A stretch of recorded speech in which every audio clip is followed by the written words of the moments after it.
everybody, welcome to the OraCola. I'm Arcie Cola, coming at you live from the channelAustin studios here in East Austin, Texas, USA. It is May 16th, is that right? Yes. 2013, and with me here in the studio this evening, I have a very special guest. Her name is Sweet Gwendolyn. Hello. Hey, Sweet Gwendolyn, Hey. How you doing? Great, good to be here. What are you here to do for us this evening? I brought a lot of dirty pictures for us to look at together. I love dirty pictures. And they're not just any dirty pictures, but they are socially, artistically, and historically significant dirty pictures. Ooh. Because what sets GLBTQ people apart is how we love and how we express that love physically. I see. And so, sorry, let me just let people know that we will be doing some free tarot reading like we normally do a little bit later, but we're going to give us the floor to Gwendolyn for about 10 minutes so she can give us a crash course in modern gay, lesbian, erotic, illustrative history. Right. Yes, it's kind of a narrow focus, but it has a broad scope. Right. All right. And the reason that this is significant is that for much of American history, because any mention of sex was taboo and it was censored, but the problem is that you know, it didn't allow gay people to be able to discuss their culture. Or any people, really. Right. I mean, Tropic of Cancer was censored. I That's mean, right. poor Henry Miller couldn't even talk about fucking a hoe. Right. But straight people could still be depicted as having straight relationships, whereas even a gay relationship if he was gay, it was right. off the table. Right.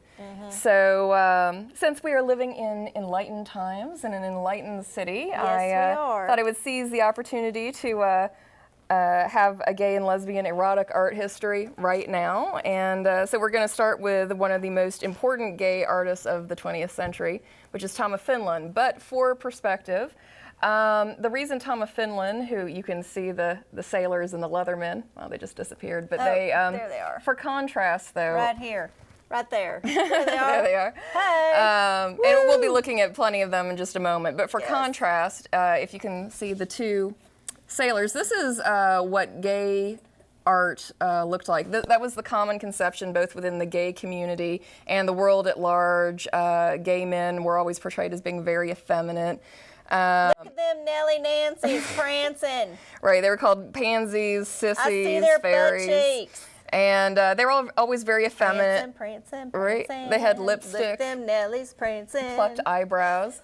And that did accurately represent some gay men at the time. Right. But the thing is, not all gay men are effeminate. And so people would feel very estranged from the gay community. And that's exactly what happened to Tom of Finland. He kind of tried to do the effeminate thing, but it just wasn't It wasn't him. Right. He was more butch. Right, and you know, people were telling him he wasn't being gay the right way, sort of thing, which is always That a ridiculous old thing argument. to say. Yeah, but anyway, he wound up developing his own style. So I believe if you would kindly hold up some of these postcards. Yes. This is going to get more and more and more sexually explicit, and I should also warn people at home. I tried it, but using polite clinical terms like anus and vulva and whatnot, you don't it gotta sounds worry about ridiculous. it. Yeah, so It's I just after 10. If Okay, there's anybody right. out there letting their kids watch, you should put them to bed right now because it's a school night, and I'm sorry, you should not be letting your kids stay up till 10 o'clock watching public access because they might see some dirty pictures and hear some nasty language. okay. All right. All right, so let's maybe zoom in on the art. Well, oh, that's right. I see it's they right are there, zoomed in. I see? see it. Yeah. Okay, cool. So basically, Tom of Finland is best known for showing men with the bulging butts and bulging bulges. And but the background is that Tom was born in 1920 in Finland, and he had a day job. He was very well paid in advertising, but in his off He was time. Don Draper. Don Draper of the 60s drew, the actual Don Draper drew dirty gay homo pictures. So he did these dirty drawings in his spare time to, well, you know, he was hot, you know. He jerked off to his own art. That was how he knew he had a good one, was that he jerked off to his art. Right. I mean, who hasn't? Many people have. And so anyway, he, as I mentioned, you know, didn't feel like he fit into the effeminate thing, and so he started drawing these very manly butch men. And in 1957, at the encouragement of his friends, he submitted some art to an American publication called Physique Pictorial, and he was on the cover. And that 1957 cover art is oh, look there. Right. Oh, Right. He's gonna tattoo. And that was sort of a change. Now, there were already some gay artists who did butch men, but Etienne and George Quaintance both worked for the same magazine, but George Quaintance died right around that time, so he rose to fill his position, and well, the trademarks, I should say, the trademarks of his art are that he always has smiling, playful men, and they are usually having sexual romps out in the open, because he felt that often it was a shameful thing. Yeah. And that they would be like- in hiding, right? Like this. Yeah, they're having a good old time. Exactly, right there down on at the beach, right? Having And fun, and that- cruising each other. No, Right. no worries. Right, and there was also a lot of humor in these things, and something he did deliberately was that he usually had the characters making eye contact with each other, because he wanted to show that, you know, a human connection there, and they frequently showed tenderness towards each other. And even the power play scenes, there'd be like a pronounced affection and playfulness, and the point is always made that it's all in fun with a willing and satisfied, you know, victim. Yeah. Like, for example, this victim right here at the bar. Look, he's getting it up the butt. He's getting fingered there. But getting it up he's the not too butt. upset about No, it. he's having a good time. You He's know, smoking a raising cigarette. an eyebrow. He's relaxed. Right. I like the happy guy in the background smiling on. And the bartender's busy. He's working. Right. You know. Right. So there's a quote that he had that I really liked that was, "I work hard to make sure that the men I draw having sex are proud men having happy sex." And that was very revolutionary. Very you know? sex positive. Right, it was. Yeah. And the other thing he said was that I wanted to correct in fantasy the things that not work in everyday life, because in real life there was a lot of hiding and you know, going on behind closed doors. So he was a dedicated crusader against gay shame. Oh yes. And something that changed a lot of things for both just gay publications, but especially for dirty gay art, was in 1962. There was a very big deal Supreme Court case. Oh shit. Sorry. I got excited. Oh, me too. My erection knocked over the pitcher. Anyway, the case was Manual Enterprises versus Day. It was 1962, and it ruled that nude male photographs were not obscene, and the case was specifically against the post office, who had deemed anything gay to be unmailable. That actually would have included like a gay bake sale, if it just gay in and of Just itself. the word gay Right. used to refer to homosexuals was not appropriate Right. to be mailed on the outside of Right. a letter. Right. We've come a long way. Yes. And so on the one end, that freed things up just for gay newsletters to go out. And also, it really freed things up for what they were able to start publishing. Exactly, like this Yep. kind of stuff, like Leather Daddy stuff. Right. And so the majority in the court case, they ruled that the portrayal of the male nude cannot fairly be judged to be more objectionable than the female nudes that were already allowed to be mailed at the time. Right. Equal rights. Right. So I think there's one or two more postcards in there, and then we'll start looking at the really dirty Tom of Finland art that I brought. And there's this one. Right. Nice. Right. So. Okay, and then the nasty stuff Right. is Okay.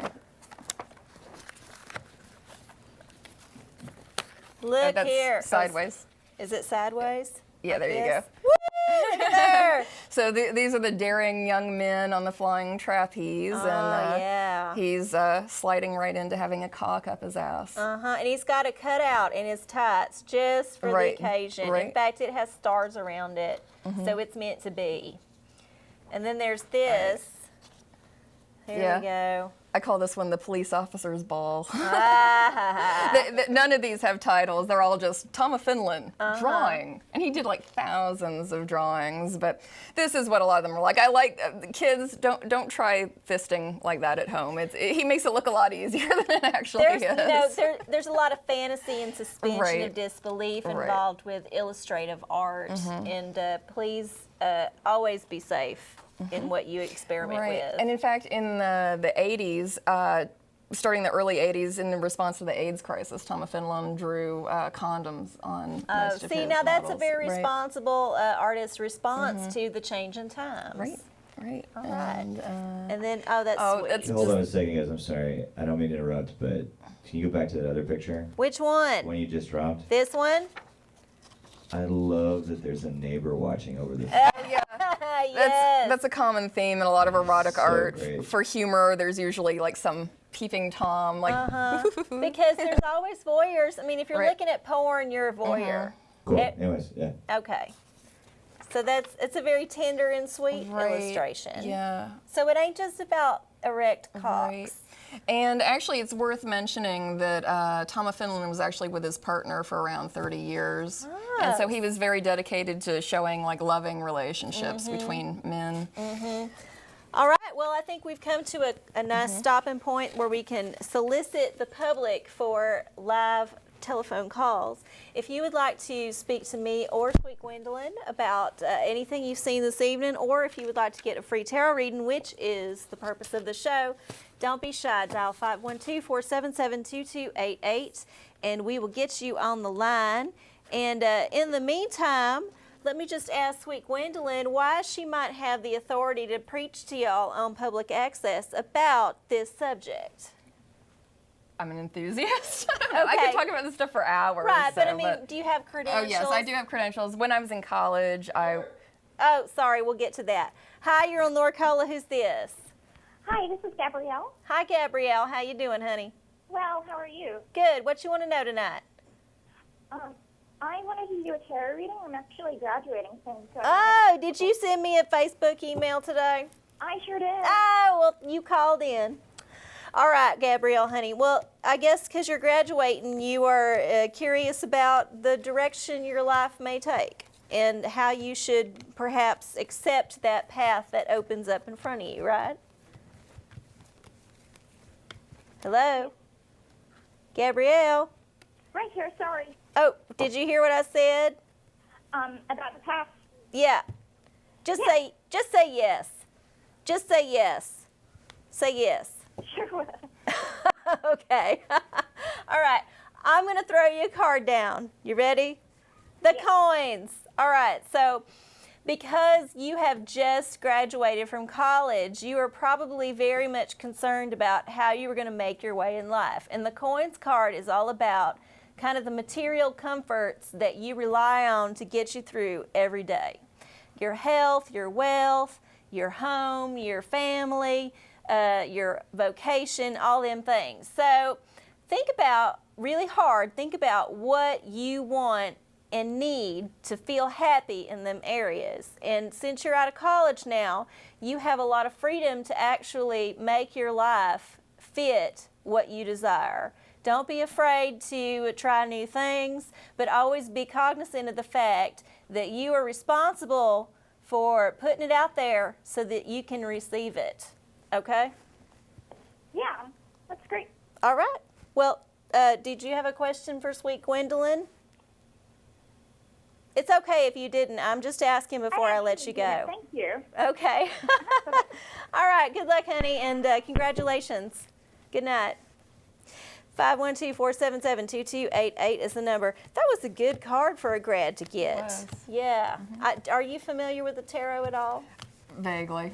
Just vague. Right. I cheat. I put kind of the keywords on my cards so that you can actually see it when I pull it out, what it kind of means. And then if you're curious, you can always Google it. I think Google, even though it's the evil hand of the man, is actually helpful in a lot of ways because right now it's still like growing as an information source. So you can type in something to Google and you will get, even if it's filtered, some information back. And you can get a diverse array of opinions, and you can even Google porn. Right. And speaking of porn, let's move on to the next thing while we're waiting for a caller. Do you have another topic? Yes, but I need this book. Yeah. This one? No, the bottom one. This Voluptuous Panic. The bottom book. It's bottom. It's bottom. It's a book. It's a bottom. Okay. So. I'm jiggling my titties. All right. Can you? Yes. Thank you. Even though it covers up my goodies. This is the main one to get in. If we can. There we go. See it? Oh. Okay. It's very art school. Right. So next we're going to move on to lesbian art because we just covered the guys. So this is from Weimar, Berlin. And if you're not familiar with it, right, exactly. It was the 20s and 30s before World War II. Welcome and bienvenue, welcome. Something étranger, stranger. So Berlin, oh no. Couldn't help myself. The Berlin scene was basically known as the lesbian El Dorado, and it was very significant because it was the first time. There's gold in then their mouths. It was the first time in the 20th century that there was like a real lesbian paradise somewhere, like in full numbers. It wasn't just something that like, I mean, anywhere else if you could be rich enough to afford to be bohemian, but like the factory girls and the secretaries and the clerks didn't have options. Wasn't it like the Rive Gauche? It was kind of the left bank of Paris. Is that right? I don't know her. No, it's the name for the left bank, and I've heard this in a dream sometime. I think there was a Gwyneth Paltrow movie about it. Yeah. Yeah, anyway, continue, sorry. Okay, sure. Well, anyway, initially, the lesbian scene in Berlin looked to Paris because, you know, it seemed like the really enlightened place, but they quickly surpassed Paris in terms of the lesbian scene by far. And during this time period, Berlin's lesbian scene consisted of several dozen lesbian social clubs, 2 ice skating leagues, a nudist retreat, 3 outdoor sports associations, 6 journals, and 85 nightclubs and lounges. Woo! There's lots of dykes in Germany. Right. Or there was. Right. And so the estimate on the number of lesbians in Berlin at that time, and this is based on club memberships, magazine subscriptions, and whatnot, that there were 85,000 hot sisters, which is what they were called, in Berlin. Imagine. Right. Whereas at the same time, Paris, using the same means to estimate the numbers, had 5,000 by comparison. So do you think that there is the possibility that there's 85,000 lesbians in Austin? Anything's possible. One can hope. I don't know. It could be, but what's our population? What is it, Cameraman? What, like 300,000 officially, not including all the outer areas? It's like 850,000. Oh, There's a lot of people in Austin. So there is a chance. Right, especially when you consider that Austin's like, some cities have brain drain when people are getting the hell out of them. Austin's like a brain magnet, and every queer person in a small town in Texas, the second they're old enough to have freedom, they hop in their car and take off to Austin. I'm into that. Plus, there's all them programmer dykes that just don't fit in nowhere. Right. And there's all that They fit in tech here. But anyway, let's look at some of the other pictures in here. Let's see. Let's take a moment. Oh, let me take a second just to tell people, yes, we are accepting calls for about the next 7 minutes. So give us a call, 512-477-2288. I can read tarot, or we can talk about dirty pictures. Right. All right. All right, so just a moment. This isn't that dirty a picture, but let's see. There we go. There were all different types of lesbians. They kind of, they had a very regimented system, like, just like, they're butches and femmes, They were but cliquey. they have like 10 different subgroups. I don't think nothing's changed, Right. actually. And anyway, these women are from a group called Salvation Army Girls. And what's interesting is that they were actually prostitutes that exclusively served female clients. So you rarely hear about women hiring sex workers, much less other female sex All right, workers. but these women specialized in that. But there are some other dirty pictures. Okay, so let's see more dirty pictures. Since nobody's calling in, they just want to see dirty Right. pictures. So I don't really have a commentary to go with that one. I just think it's hot. Oh, yeah, it's Right. nice. She's in bed with her lover there, and she's touching herself. Yeah, you can see some camel toe action. Right. Yeah. Well, I think camel toe is when there's a piece of cloth on top of it. That's just pussy. I don't know, that looks like a camel toe to me. You've Well, seen that's a what camel makes toe? the camel toe are the pussy lips underneath the material. We can agree to disagree, Okay, Gwendolyn. sure. It's all camel toe to me. Okay. All right. I can't remember if there's one more picture in this one or not. You mean in this whole book there's only 3 dirty pictures? Well, unfortunately, they were a little light, but don't worry, I brought other dirty lesbian pictures. So here's one more. all right. Not completely sexually explicit, but this one is entitled "The Newlyweds," and it's some they're girls very- and sexy. They're very excited for Right. each other. Yeah. So, Nice. but I am nothing if not an egalitarian, and I didn't think it was fair to only bring dirty, like really dirty pictures of hot dude on dude action. Gotcha. So I brought some very dirty Well, it pictures. looks like of, we might have a call. Oh, okay. Hold on. Hi, you're on the OraCola. Who's this? My name is Julio. Julio, how you doing tonight? Doing well. Good. What you want to know? Do you want a tarot reading or do you want to ask a question? I got a quick question. My question is, what is the chances of you showing this match? I'm sorry? We need to see your camel toe. Oh, you can't see my camel Right. toe. You can see my cleavage. I don't mind show. It's kind of like a camel Mine too. toe. Yeah. It's very similar. Hey! But I'm not going to show you my actual camel toe because I think I want to get paid for that. You understand, You gotta right? know what you're worth. My camel toe is worth some cash. I'm sorry. What about the one next to you?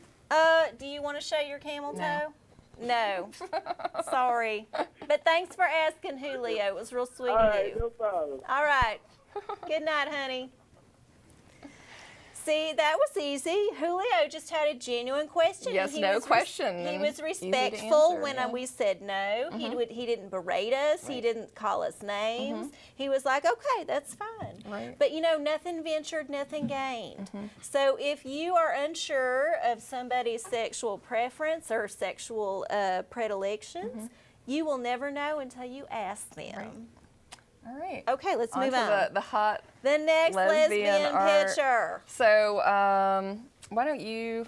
It gets dirtier than this. Okay. But we're gonna again. We want to build up to the climax. Oh, nice. Because I'm all about the climax. There's some titty sucking Right. there.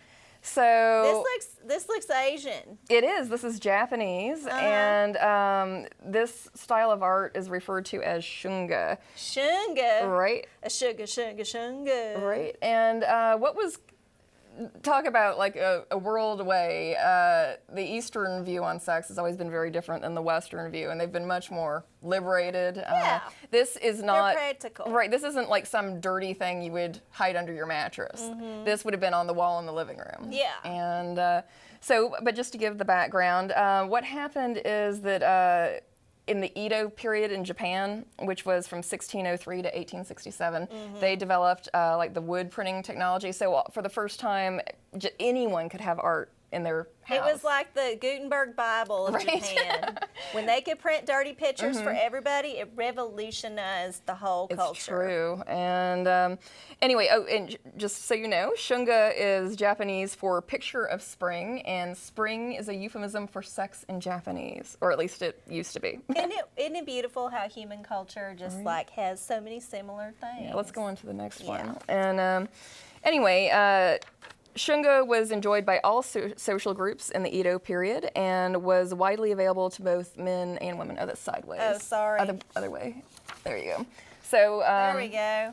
I was like, what right. the hell kind of position is that? Well, we have two ladies availing themselves of a double dong. Ah, and there it is. It's also worth noting that sex toys were very common in Edo, Japan, and especially, I'm sure guys use them too, but in all the art that I looked at that had sex toys, it's actually it's usually one woman by herself with like her whole the way the dildo artist collection. depicted this Right, one. with a little ring in the middle. Yeah, Right. yeah. So let's go on to the next one. I actually have 3 double dong depictions. Wow, so this is one's another not one? the double dong though. This Okay. one is it's from the 1810s, and these are 2 awabi pearl divers using a sea cucumber as a phallus.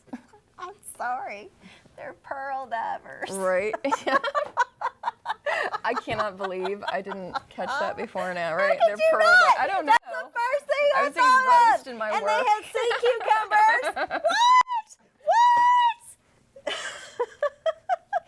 Okay. I wonder if that was like an inside joke at the time. Like maybe they called Look it at me, pearl I'm all diving in flush. Japanese. You got me all hot and bothered. All right, let's right. talk about it because we don't have much Well, I time. already talked about it. Okay. Let's go on to the next one. All right. This one. Ooh! This Look one's at another this. double dong. And these are dirty. Don't the Japanese find pubic hair to be the most obscene? I don't know if they do now, but they didn't Oh, they then. did. They didn't. Yes, now they do. Right. And it's actually. yeah, that's right, When that's you right. look at pornos, they often will block out the pubic hair. Right, but they'll leave like Yeah, the everything cocks else. going The in. penetration's okay. Right. It's the pubes Right. that's bad. Yeah. So. But here we got nice drawn pubic hair. Right. Right. So. How let's progressive. keep going. Plus the colors is pretty. Right. Okay, here we And go. this is just another double dong.